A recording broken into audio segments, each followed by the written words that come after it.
الحمد لله نحمده ونستعينه ونستغفره ونؤمن به ونتوكل عليه ونعوذ بالله من شرور أنفسنا ومن سيئات أعمالنا من يهده الله فلا مضل له ومن يضلله فلا هادي له ونشهد أن لا إله إلا الله وحده لا شريك له ونشهد أن سيدنا ومولانا محمدا عبده ورسوله أرسله بالحق بشيرا ونذيرا وداعيا إلى الله بإذنه وسراجا منيرا. أعوذ بالله من الشيطان الرجيم. بسم الله الرحمن الرحيم. قل هل يستوي الذين يعلمون والذين لا يعلمون. صدق الله العظيم وصدق رسوله النبي الكريم ونحن على ذلك من الشاهدين والشاكرين والحمد لله رب العالمين. رب اشرح لي صدري ويسر لي أمري واحلل عقدة من لساني يفقهوا قولي. رب زدني علما سبحانك لا علم لنا إلا ما علمتنا إنك أنت العليم الحكيم. شرق سے لے کے غرب تک پوری دنیا اس وقت پریشانی کا شکار ہے، چاہے انفرادی پریشانی ہو یا اجتماعی پریشانی ہو. تو کسی نے مجھ سے کہا کہ دلاسا دینے کے لیے، حوصلہ دینے کے لیے کہ بھئی یہ تو دنیا ہے، دنیا میں تو پریشانی ہوتی ہے، جنت میں پریشانی نہیں ہوگی، اللہ میاں کے پاس ہوں گے اس وقت پریشانی نہیں ہوگی، دنیا میں تو پریشانی پریشانی. تو مجھے کہا کہ ان حالات سے مقابلہ کرنا سیکھے. جس طریقے سے ہمارے بزرگوں نے، اکابر نے، اولیاء اللہ نے، اکابر نے، انبیاء نے حالات سے مقابلہ کیا، حالات کا سامنا کیا، وہ کامیاب ہو گئے. تو حالات تو ہر شخص پر ہے.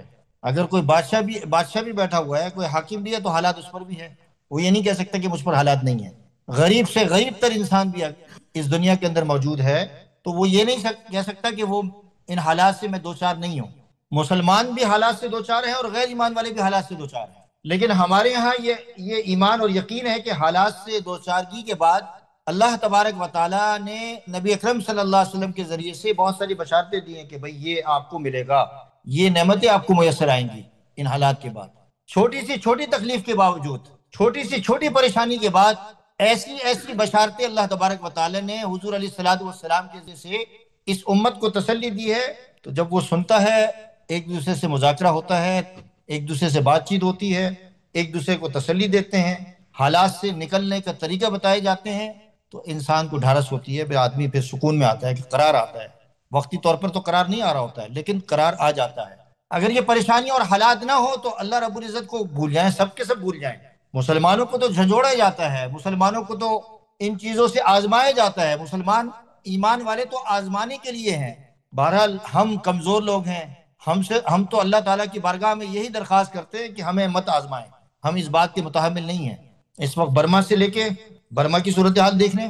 برما کے لوگ اس وقت ارتھ کوئک سے پریشان ہیں، کوئی میڈیا میں کوئی خبر نہیں ہے، کہیں سے کوئی آواز نہیں ہے. اور اس علاقے میں، جس علاقے میں جو برما کے لوگ رہتے تھے یا رہتے ہیں، صاحب ثروت لوگ، امیر لوگ بھی رہتے تھے، ویل اسٹیبلش لوگ تھے. اب وہ غریب ہو چکے ہیں، ان کے پاس کچھ نہیں ہے، نہ گھر ہے، نہ مکان ہے، نہ ان کا سونا ہے، نہ پیسہ ہے، کچھ بھی نہیں باقی ہے، ختم. پاکستان کی صورتحال دیکھ لیں تو پاکستان میں بھی ہر آدمی پریشان ہے، ہر آدمی کو پیسہ چاہیے.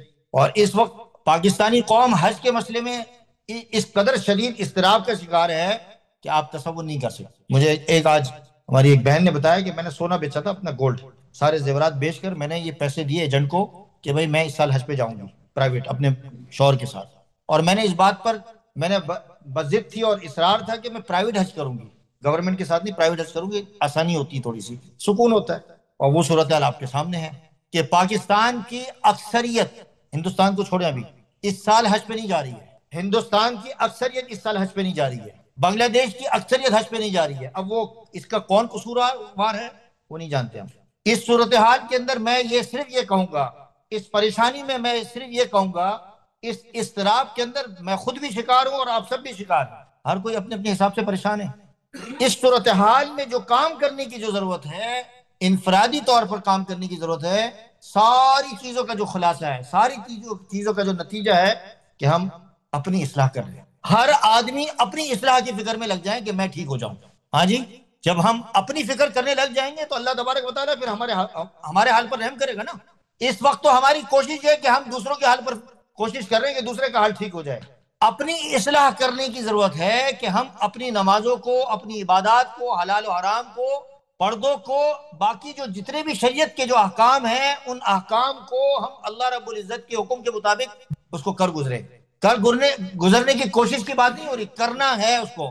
پورے رمضان یہی بات چلتی رہی ہے، نماز کی بات چلتی رہی ہے، زکوٰۃ کی بات چلتی رہی ہے، حج کی بات چلتی رہی ہے، سارے اعمال کی بات چلتی رہی ہے، شریعت کی بات چلتی رہی ہے، سب کچھ چلتی رہی ہے۔ لیکن اس وقت باطل نے یہ بات دیکھی، باطل نے یہ بات سمجھی، اور باطل نے اس بات پر انالس کیا، پوری ریسرچ کی کہ بھائی امت کو اعمال سے کس طرح دور کیا جائے، امت کو شریعت سے کس طرح بدظن کیا جائے، امت کو شریعت سے کس طریقے سے دور کیا جائے۔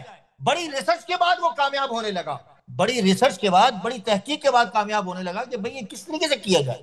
تو انہوں نے ایک طریقہ سوچا اور ایک ٹرک سوچی کہ بھئی یہ قوم جو ہے اس طرح باز آنے والی نہیں ہے، آپ ان کو نماز سے روکیں گے ڈائریکٹ، ان کو شریعت سے روکیں گے، ان کو قرآن سے روکیں گے، ان کو زکوٰۃ سے روکیں گے، تو آپ پر تو فتویٰ لگ جائے گا کہ یار یہ لوگ تو نماز اور زکوٰۃ جو فرائض سے روک رہے ہیں تو مسلمان نہیں ہیں ہمیں۔ انہوں نے ایسی جگہ حملہ کیا اور ایسی جگہ تیر مارا کہ ہمارے وہم و گمان میں بھی نہیں تھا، ہماری اس بات، ہمارے دماغ کے اندر کسی گوشے کے اندر یہ بات آئی بھی نہیں تھی کہ بھئی یہ بات کیسے ہو سکتی ہے۔ ایسی جگہ انہوں نے تیر چلایا کہ اس تیر کا جو ہدف تھا اس میں ان کو کافی حد تک کامیابی مل گئی۔ وہ کیا طریقہ کار تھا؟ امت کو وقت کے علماء سے بدظن کرو، ان کے بارے میں بدگمانیاں پھیلاؤ، ان کی شخصیت کو مجروح کرو، ان کے بارے میں برے کلمات کہو، ان کے بارے میں ان کو تان کرتے رہو، اور ان کی چھوٹی چھوٹی جو خامیاں ہیں اس کو پکڑو اور عوام کے اندر اس کو اچھالنے کی کوشش کرو۔ اب میں ایک بات کہہ رہا ہوں، مثال کے طور پر ایک بات آپ کو کہہ رہا ہوں، اور آپ کو میرے بارے میں کوئی شخص کہے گا کہ یار یہ تو اس طرح ہے، یہ تو اس طرح ہے، یہ تو اس طرح ہے، اس طرح ہے، تو آپ میری بات اگلے جمعے میں آ کے یا ویسے بھی کبھی بات سیریس لیں گے؟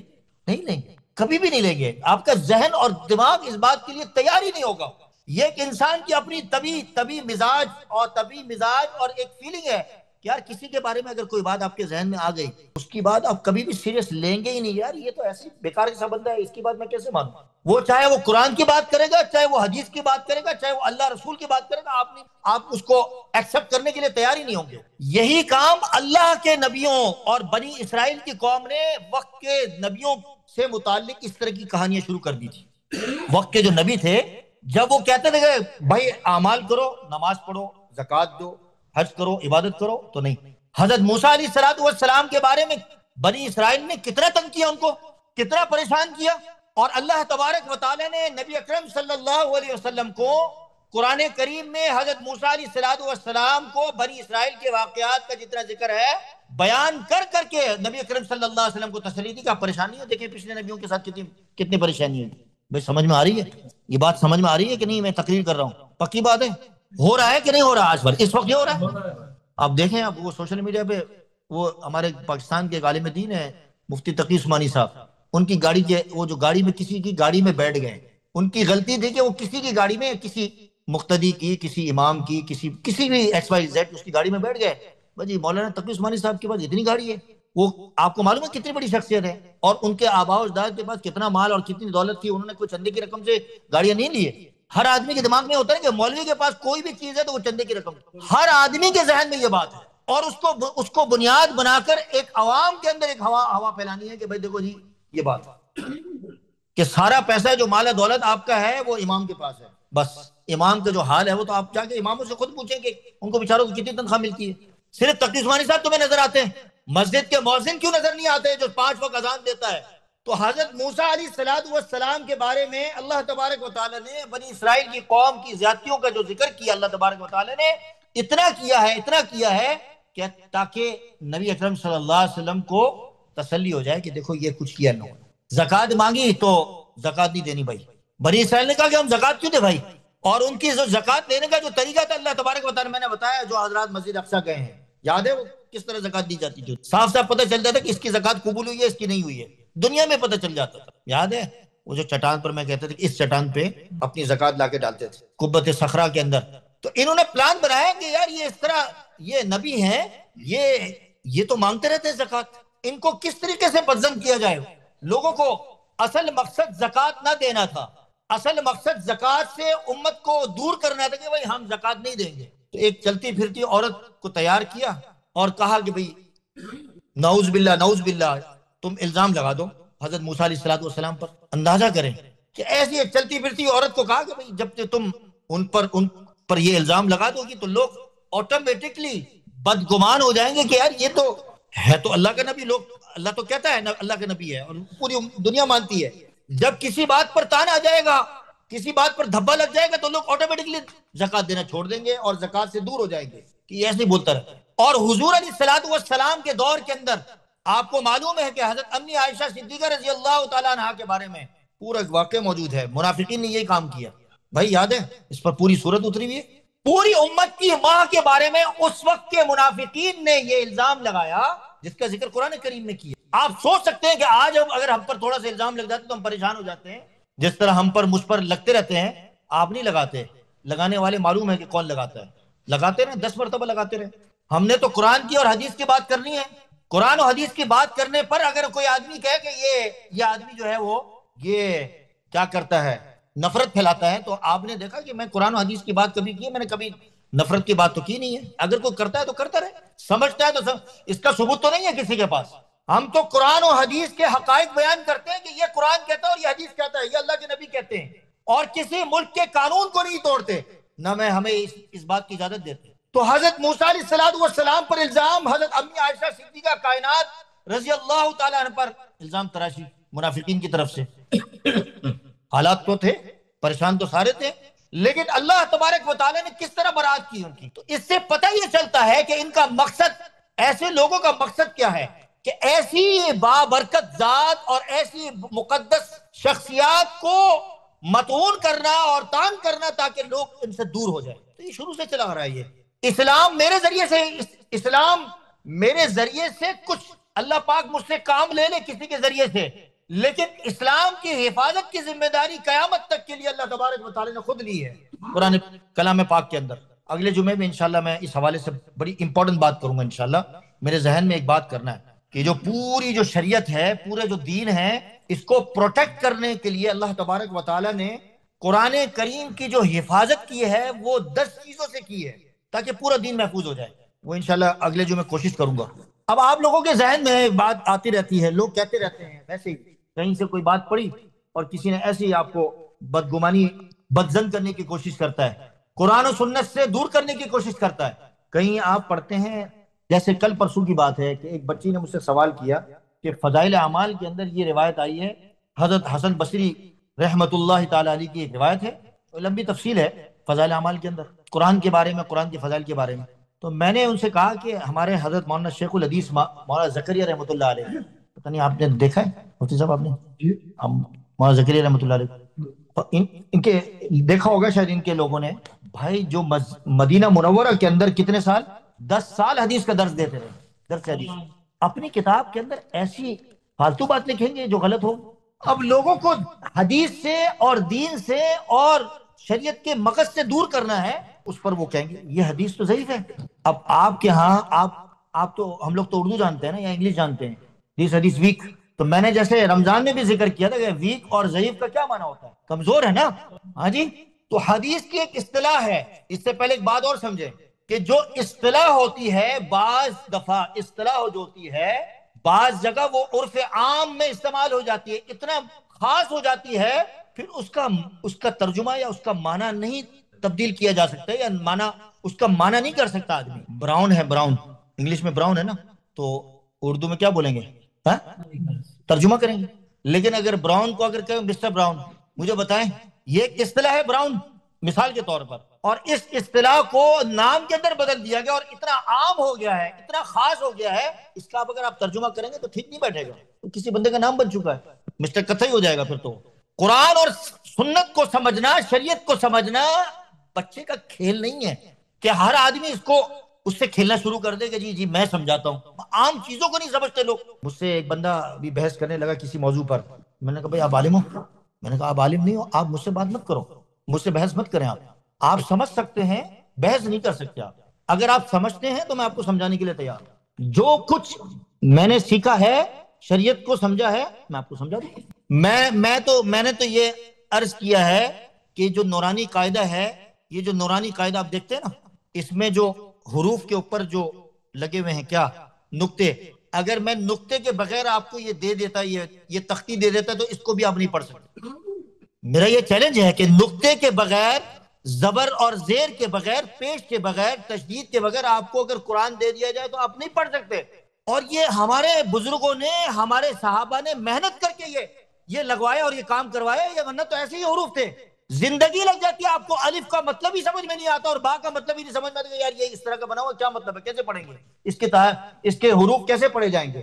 آپ کو آپ کی تختی درست کروائے کہ یہ تختی ہے اور اس کا لہجہ اس طرح ہے، اور آپ پھر فنٹر بنتے ہیں اور آپ بنتے ہیں تیس مار خان بنتے ہیں کہ جی مجھ سے دین سمجھو، مجھ سے شریعت سمجھو۔ امام ابو حنیفہ رحمۃ اللہ علیہ، فہم، ان کی بصیرت نہ شرق میں ملے گی نہ مغرب میں ملے گی، دنیا کے کسی کونے میں نہیں ملے گی۔ مثال آپ تھے، کتابوں میں لکھا ہوا ہے، کتابوں کو ذرا پڑھیں کہ انہوں نے بال کی کھال نکالنا جسے کہتے ہیں نا، اس طریقے سے شریعت کو، دین کو باریکی سے سمجھا ہے۔ آپ التحیات للہ پڑھتے ہیں، کس طرح پڑھتے ہیں؟ التحیات للہ والطیبات، اس میں دو واو ہے کہ نہیں؟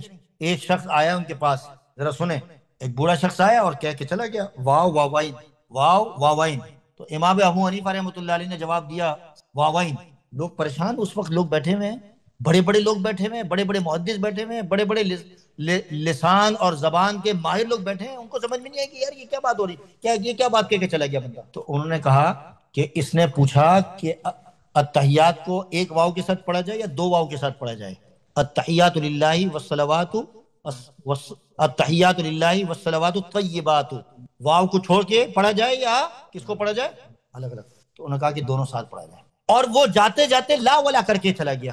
بولے لا ولا سمجھ میں نہیں آیا، فرمایا کہ لا شرقیت ولا غربیہ، آپ کی جو علم ہے اس کی مثال نہ شرق کے اندر ہے نہ غرب کے اندر ہے۔ اللہ تبارک و تعالیٰ نے ایسا علم آپ کو عطا فرمایا۔ اب امام حنیفہ کے پیچھے پڑ گئے، کبھی امام بخاری کے پیچھے پڑ گئے، کبھی کس کے پیچھے پڑ گئے، کبھی کس کے پیچھے پڑ گئے، یہ تو سلسلہ چلا آ رہا ہے۔ مقصد کیا ہے ان کا؟ ان سب کا مقصد یہ ہے کہ لوگوں کو اصل دین سے، شریعت سے دور کرنا۔ امام ابو حنیفہ رحمۃ اللہ علیہ کے پاس ایک مجمع جیسے بیٹھے ہوئے نا، تو لوگ مسئلے مسائل کے لیے آتے ہیں، تو ایک شرارتی قسم کا ایک بندہ آ گیا۔ بعض لوگ کہتے ہیں کہ وہ سو رہے تھے، قیلولہ کر رہے تھے، بیل بجی، دوپہر کے وقت آ گیا، نیند سے اٹھے، دوپہر کو آدمی قیلولہ کرتا ہے چونکہ رات بھر جاگتے ہیں لوگ، کہا کہ آپ مسئلہ پوچھنا آپ سے۔ بعض لوگ مسئلہ بھی جو پوچھتے ہیں نا وہ تنگ کرنے کے لیے، علماء کو عوام کے سامنے بدنام کرنے کے لیے کہ دیکھو مولوی جواب نہیں دے سکتا، اور پھر وہ آگے سے اس کا ری ایکشن یہ ہوتا ہے کہ وہ خود بہت کچھ سمجھتا ہے اور وہ کیا کرتا ہے، حجت بازی کرتا ہے۔ تو مسئلہ کیسے پوچھا؟ آپ دیکھیں، اندازہ کریں کہ شرارت کی بھی ایک حد ہوتی ہے۔ کہا کہ جی یہ جو آپ ٹوائلٹ کرتے ہیں، جو فضلہ ہے، پخانہ کرتے ہیں، یہ میٹھا ہوتا ہے یا کڑوا ہوتا ہے، یہ بتائیے۔ اب آپ کے پاس اگر کوئی اس طرح کا کوئی سوال کرے تو آپ تو بولو گے یار یہ تو غصہ آئے گا آپ کو تو، لیکن علماء کا کام کیا ہے؟ جیسے میں نے قرآن کریم کی آیت پڑھی نا، جو جاننے والے ہیں اللہ کے نزدیک اور جو جاننے والے نہیں ہیں وہ برابر نہیں ہو سکتے۔ اور جاننے سے مراد صرف یہ تختی کا آ جانا نہیں ہے کہ الف با یا اے بی سی ڈی آ جائے آپ کو اے بی سی ڈی آنے کے بعد یا ایک جرنل میتھمیٹکس آنے کے بعد آپ کو اسکول کا کوئی پروفیسر نہیں رکھ دے گا، جس طریقے سے جمال بھائی جانتے ہیں، پورا پڑھنا پڑتا ہے، پورا جاننا پڑتا ہے۔ تو امام ابو حنیفہ کی جو بصیرت ہے، فہم ہے، اب اندازہ کریں کہ کہانی یہ پخانہ جو ہوتا ہے، ٹوائلٹ جو ہوتا ہے، اس پہ یہ میٹھا ہوتا ہے۔ اس کی وجہ یہ ہے کہ اس پر جو مکھی بیٹھتی ہے وہ میٹھے پر بیٹھتی ہے، نمکین پر نہیں بیٹھتی۔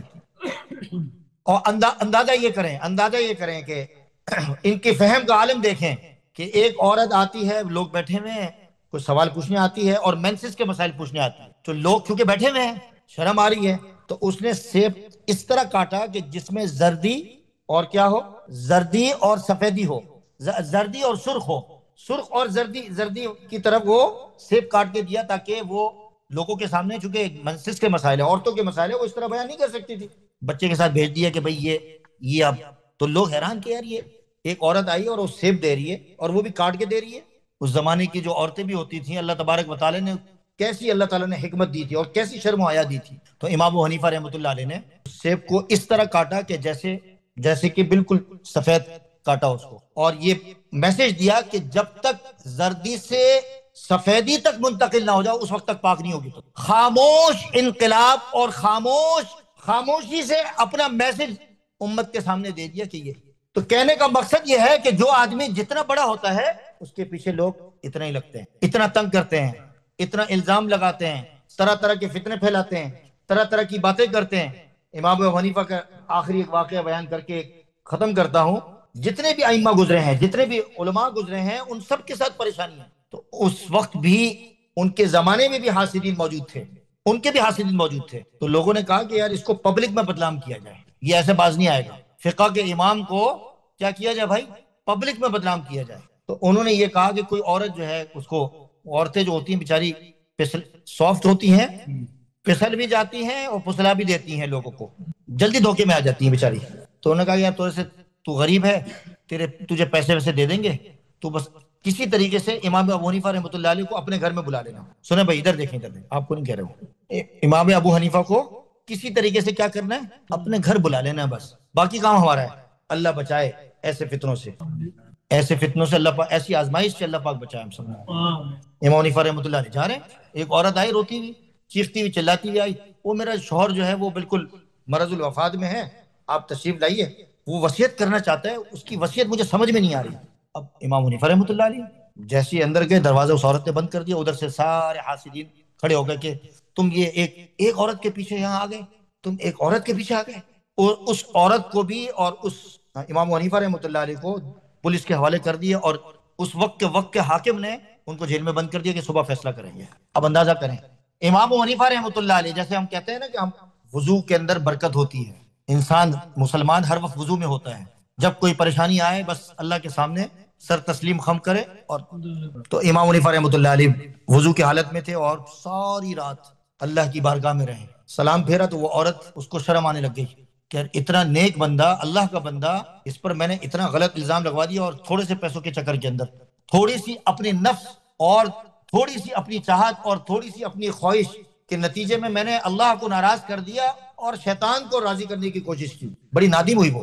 تو امام حنیفہ رحمۃ اللہ علیہ نے فرمایا اس عورت کو کہ چلو جی، اب جو کچھ ہوا ہوا، اب طریقہ اختیار کرو کہ یہاں جو یہ پہرہ دار ہے، اس کو کچھ اس سے بات کرو، رو دھو اس کے سامنے، اور اس کو کہو کہ بھئی میں گھر سے ایسی آ گئی تھی، میرا کوئی کام رہ گیا تھا، اگر وہ کام نہیں کیا تو میں برباد ہو جاؤں گی. تو رو دھو کے وہ پہرے دار کو راضی کیا. پہرے دار اس کے ساتھ چلا گیا. امام حنیفہ نے کہا کہ جب تم جانے لگو، جب گھر میں پہنچو، اپنے گھر میں جانے کے بجائے میرے گھر چلے جانا اور میری عورت کو بتا دینا کہ یہ ساری کہانی ہوئی ہے.